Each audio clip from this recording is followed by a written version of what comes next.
KPU Sumsel mengajukan anggaran sebesar 405 miliar rupiah untuk persiapan Pilkada serentak 2018 mendatang. Komisioner KPU Sumsel Ahmad Nafi menjelaskan, anggaran sebesar 405 miliar rupiah akan dicairkan secara bertahap. Di tahun 2017 anggaran sebesar 80 miliar akan dicairkan dan digunakan untuk pembentukan dan pembayaran honor panitia pemilihan, kecamatan dan panitia pemilihan suara atau PPS.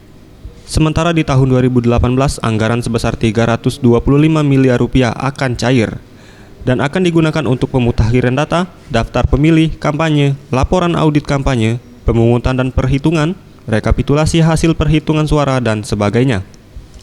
Bila kami cermati, anggaran bisa mencapai 405 miliar lebih. Anggaran 2017 bisa direalisasikan itu mencapai 80 miliar.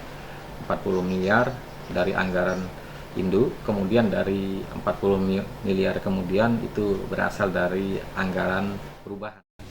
Mulai 14 Januari 2017, KPU Sumsel mulai melakukan sosialisasi kepada masyarakat dan akan berakhir pada 25 Juli 2018 dengan jadwal evaluasi dan pelaporan tahapan.